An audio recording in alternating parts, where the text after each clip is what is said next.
Джульетта премьер, который 2-3 апреля состоится, он же был сделан сначала в виде эскиза на втором международном фестивале национальных театров Алтан-СРГ, который проходил в 2014 году.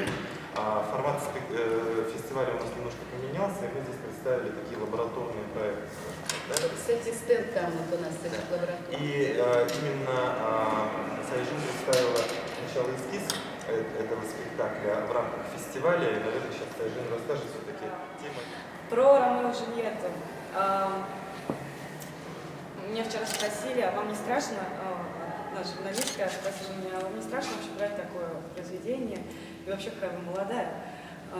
Я даже почувствовала некую вину, когда она мне так как-то сказала, что нет, не чувствую страха, чувствую очень много, я с большим удовольствием этим занимаюсь, и перед великими какими-то вещами, перед Шекспиром, я, отдавая дань этому высокому произведению, я просто счастлива, что мы этим занимаемся именно в театре.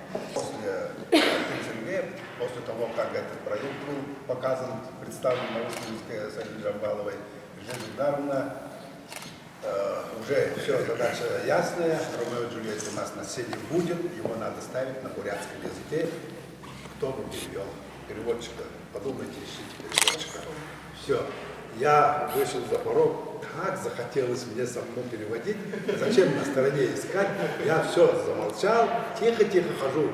Причем каким-то путем я обратно вернулся, подумал, и начальный хор это слова перевод сделал, Эржен Зугдаров мне занес. Я говорю, посмотрите, может быть, так, один перевод. Эржен Зугдаров начал некоторое время говорить, ну все, начинаем работу уже с Ромео и Джульетта, надо переводить.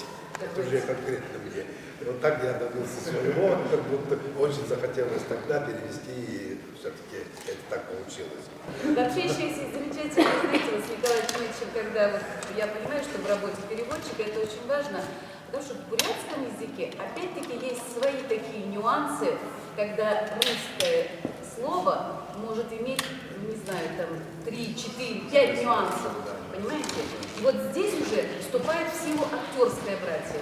То есть когда идет общее, то есть предложил поэт свою версию, и здесь когда уже читка общая, то есть здесь уже творчество происходит, тогда из этих 5 нюансов, долго споря, выбирают все-таки какой-то один нюанс в переводе, понимаете? Это тоже интересная работа.